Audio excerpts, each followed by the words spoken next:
Hello everyone, welcome back to my channel. UFC Bonfim versus Brown just ended yesterday, actually. It didn't just end. But we're going to be doing the recap, and I'm going to tell you how I felt about all of these fights. Let's start off with the first one, Zachary Reese and Jackson Mcvey. Jackson Mcvey really looked like he was going to win this fight based on how the first round went. He was just pressuring Zachary Reese hard, elbowing him, shooting knees like it was nobody's business. And then at the end of that round, he just got taken down with like a sweep. And that was basically the beginning of the end for him. When that happened, I realized, oh, he ran out of fuel.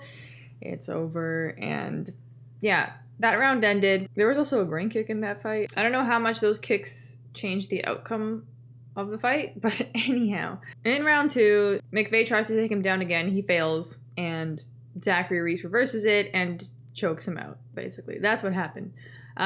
Basically what happened was Jackson Mcvey lost all of his fuel in the first round because I guess he thought he was going to win. He did look not as conditioned as Zachary Reese, I will say. So, yeah.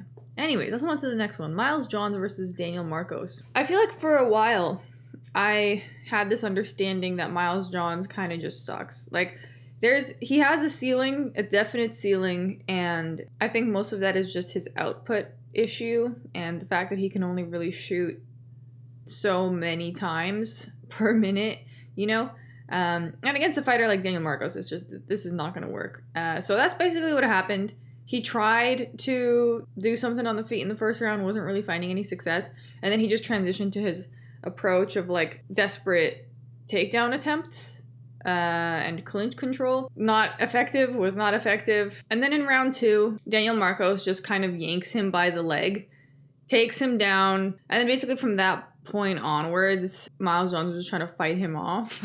It didn't work, and he was basically fighting him up until he got choked out, and it was in such a weird position. Miles Johns was in the fetal position, and Daniel Marcos was just kind of on top of him.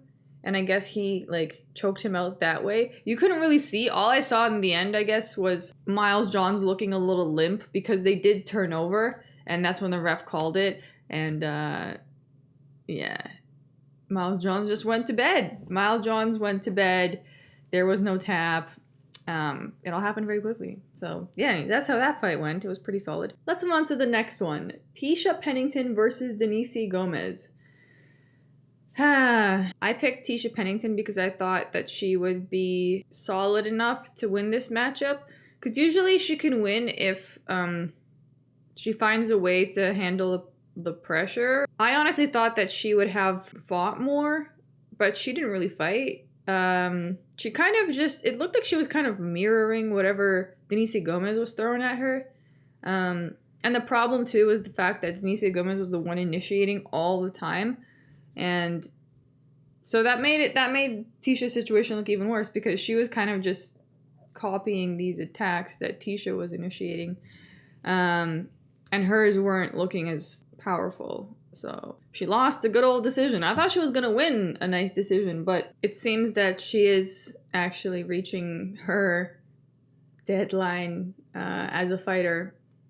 I don't know. It really seems to me like she's kind of done with fighting based on that performance. Anyways, let's move on to the next one. Josh Hokit versus Max Gimenis. Josh Hokit had some really intense energy coming out. And for a second, though, I did think that he might get countered by Max Gimenis. But he did kind of just impose himself on Max Gimenis in a way that didn't give Gimenis too many options. And, like, his reaction time just wasn't all there. Like, he knocked him down at first, and I think that was kind of the beginning of the end for Max Gimenis, because then they kind of transitioned over to the fence. The last shot of redemption I saw from Max Gimenis was him spinning around with a spinning back fist, but it didn't land. Like, the timing was really not there. And by that point, Hokit had already unlocked his adrenaline reservoir and went ham. So, yeah. Early finish, I think it was like within a minute of that first round for Josh Hokit. Solid situation. Yeah, let's move on to the next one. Bueno Silva versus Jaqueline Cavalcanti. Jaqueline Cavalcanti was just winning the whole time. Shooting her 1-2s very predictably, very like reliably. And Bueno Silva just looked kind of like she was on drugs. the whole time, as she always does.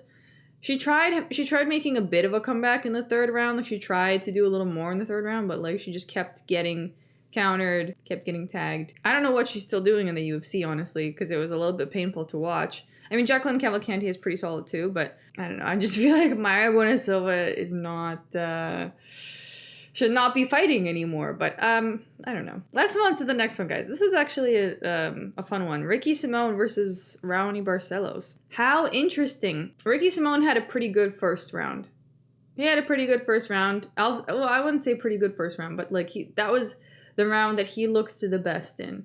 Raoni Barcelos looked really sharp. I don't know. The way he was moving, he was super locked in. It just seemed...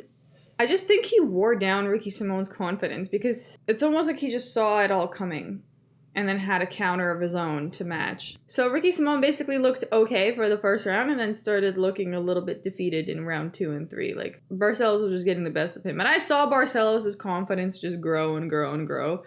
Who knew that an old man like Barcelos could still have a gas tank? I thought fucking Ricky Simone was known for his gas tank, actually.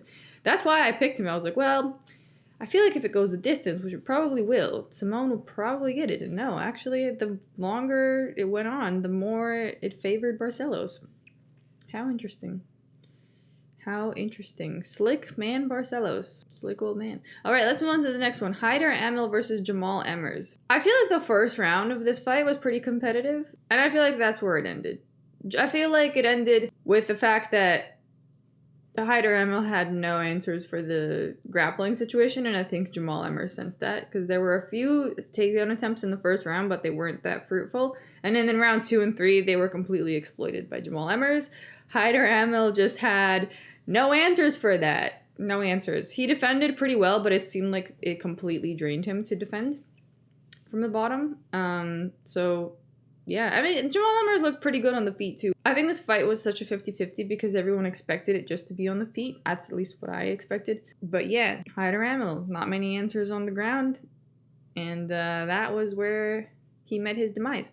Anyways, let's move on to the next one, guys. The first fight on the main card. Christian Leroy Duncan versus Marco Tulio. Christian Leroy Duncan looked sharp.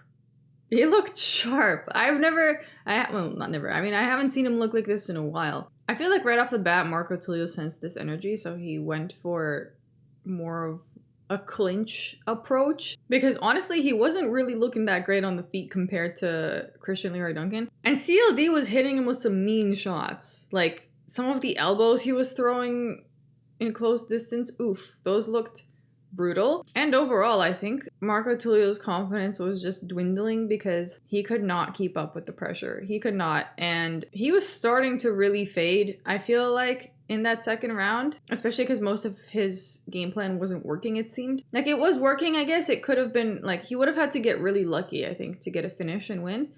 But he ate a mean right hand and just fell. And he was already out, I think, at that point. But Mark Smith was reffing, so after he fell, CLD got him with one final one, which was a little bit unnecessary. But yeah, that's kind of how that went. I guess CLD is back, guys, because he was looking a little bit fucked up. I mean, I feel like I wasn't really able to trust him after the Gregory Rodriguez performance because he looked like Marco Tulio in that fight. He looked how Marco Tulio looked in this fight, in that fight. So, I don't know. I guess he's really improved. Good to see. Good to know. He looked solid. He looked really, really solid. Let's move on to the next one. Chris Padilla versus Ismael Bonfim. The one Bonfim brother that never really made anything of himself. Sorry. I picked Chris Padilla to win. Ismael Bonfim missed weight by like 6 pounds, but also looked terrible at the weigh-in. Just looked very withered and weak and overall just not great. So I felt like, okay, Chris Padilla has some chances here. And you know what? Ismael Bonfim actually was looking pretty good in the first round. I think his game plan was to try and maybe get a finish as quickly as he could because he probably knew that he couldn't last based on how his weight cut went. And he was actually looking pretty solid in the first round. He was beating Chris Padilla up.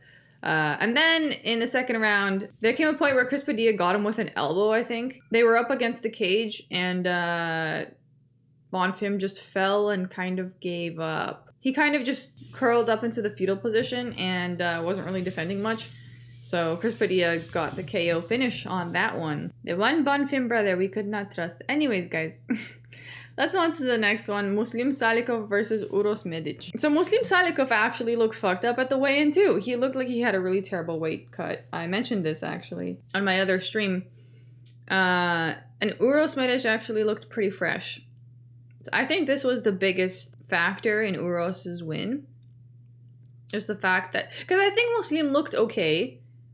He looked okay up until he didn't. Although I wouldn't even say he looked that great the entire time. Like, he just looked okay. He just couldn't keep up with Uros Medic's youth, I guess.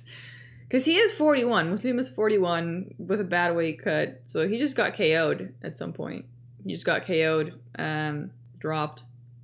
That's it. That's basically it. I do still think he's pretty good. I would still pick him again in the future, but at the same time, I also feel like maybe it's time, maybe it's time to call it. Maybe it's time to move on to something else, Muslim, but maybe to coaching, because he would probably make a solid coach. All right, let's move on to the next one, the co-main event match, Schnell versus Joseph Morales.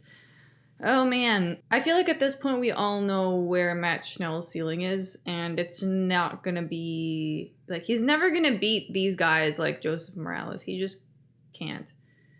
He just doesn't have that fire within him. On the feet, he wasn't looking too terrible. Like, he didn't look like he was going to die. But then he made the grave mistake of trying to take Joseph Morales down. And they were on their way down. And Joseph Morales just reversed that so quickly. He just kind of took his leg, flipped him over, and was like, nah. We're not doing this. And then basically it was just a slow burn for Matt Schnell. He couldn't get out of there at all while Joseph Morales expertly wove his leg through Matt Schnell's arm. So he kind of got this he had his arms pinned back and it was like a backwards crucifix. I've never seen one of those before from that position. I guess it's hard to get because it does require like weaving your leg through someone's arm. And the timing has to really be on point for that to happen. But yeah, then Matt Schnell tried to like reverse himself out of that and only got himself choked out with a ghillie. So RIP Matt Schnell. He couldn't handle this level of competition. We all knew that though. For some reason, I was so sure of this. And then I started doubting myself based on how the face-off went. So I'll keep that in mind next time. That sometimes you just know that a fighter is not good. And just remember that. Don't forget. Don't forget that Matt Schnell will never be there. He'll never get there. He just won't. It's Matt Schnell. He just can't. Anyways, let's move on to the next one, guys. The final fight, Gabriel Bonfim versus Randy Brown. I picked Randy Brown. Man, I thought that this was a fight he could totally win.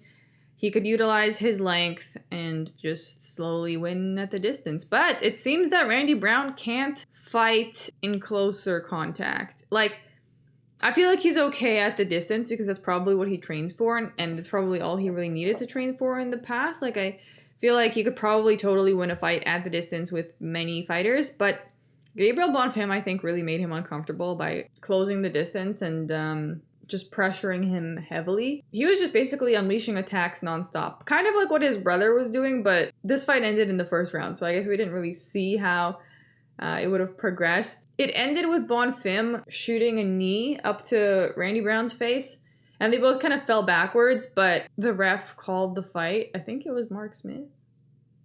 Was it Mark Smith? Shady Mark Smith.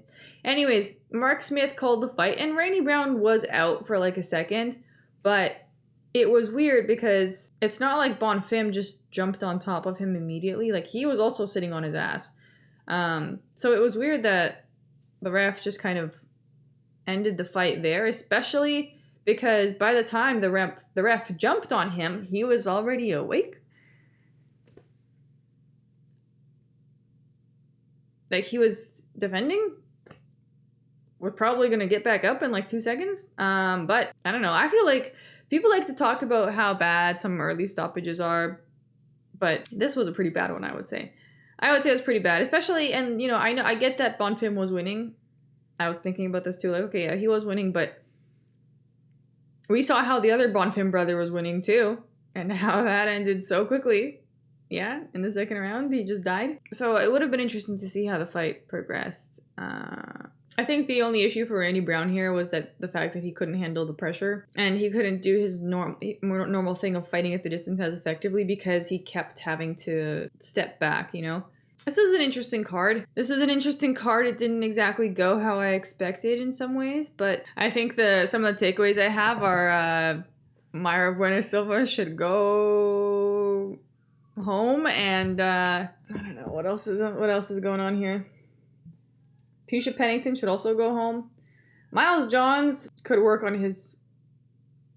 I don't know if you can work on that, though. I don't know if you can work on, like, the strength of your spirit. I guess you could, maybe, but I feel like Miles Johns probably needs to go through some trauma for that to happen. Anyways, guys, that'll be the end of this video. If you like the content I make, do drop a like and subscribe if you want. That'll let me know that you like this and that I should make more videos. If you have any suggestions for videos you'd like to see, do drop them below. I will try my best not to be lazy.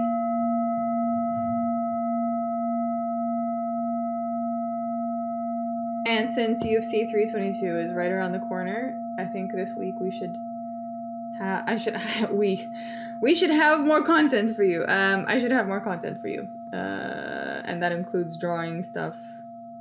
Oh, if you want me to draw somebody, let me know. I'm gonna post my drawing of Zhang Wei Li soon. I basically finished it. The only thing I haven't done on that is her glove. I've been avoiding finishing her glove. But I think it's time. It's time. Cause I started that and then I stopped. And it's been like a month, so. Anyways, guys, that's all I have for you. And see you soon. See you soon for UFC 322. Yeah. Goodbye.